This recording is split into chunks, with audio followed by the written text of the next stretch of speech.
اللہ الرحمن الرحیم۔ حضرت خالد بن ولید رضی اللہ عنہ کے حالات۔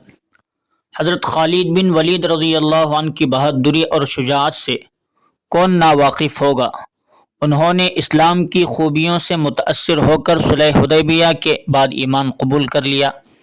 ایمان لانے سے پہلے کفار کی طرف سے جس جوش و خروش سے میدان جنگ میں شریک ہوتے تھے، اسلام لانے کے بعد اس سے زیادہ جوش اور بہادری کا مظاہرہ کیا اور ساری زندگی اسلام کی حمایت اور کفر کی مخالفت میں گزار دی۔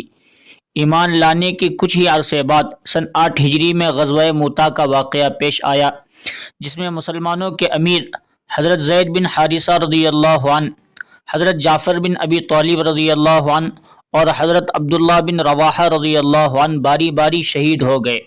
پھر حضرت خالد بن ولید رضی اللہ عنہ امیر بنائے گئے اور اللہ تعالیٰ نے ان کے ہاتھوں مسلمانوں کو فتح عطا فرمائی۔ فتح مکہ کے موقع پر بھی رسول اللہ صلی اللہ علیہ وسلم نے ان کو لشکر کے ایک حصے کا امیر بنایا۔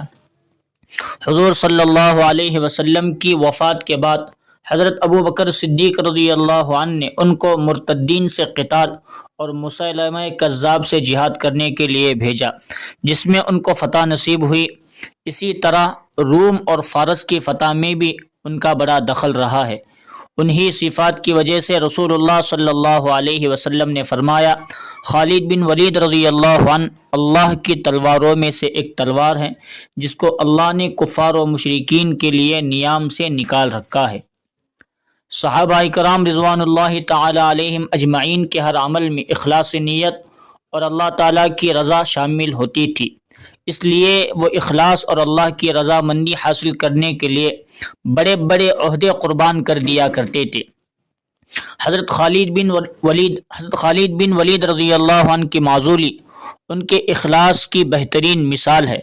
جب حضرت عمر رضی اللہ عنہ نے ملکی انتظام اور بعض دوسری مصلحتوں کی وجہ سے انہیں معزول کر دیا اور ان کی جگہ حضرت ابو عبیدہ بن جراح رضی اللہ عنہ کو امیر بنا دیا، تو حضرت خالد بن ولید رضی اللہ عنہ نے لوگوں سے فرمایا، تم پر امیر المؤمنین حضرت عمر رضی اللہ عنہ نے اس شخص کو امیر بنایا ہے جس کو رسول اللہ صلی اللہ علیہ وسلم نے امین الامت کا لقب دیا ہے۔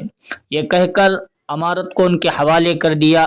اخلاص اور وفاداری کو دیکھ کر حضرت ابو عبیدہ رضی اللہ عنہ نے کہا کہ میں نے رسول اللہ صلی اللہ علیہ وسلم کو یہ فرماتے ہوئے سنا ہے کہ خالد اللہ کی تلواروں میں سے ایک تلوار ہے۔ حضرت خالد رضی اللہ عنہ زندگی بھر شہادت کی آرزو کرتے رہے، مگر شہادت مقدر میں نہیں تھی۔ جب ان کے انتقال کا وقت آیا تو بستر پر لیٹے ہوئے فرمایا، جب میں انتقال کر جاؤں تو میرا گھوڑا اور میرے ہتھیاروں کو اللہ کے لیے وقف کر دینا۔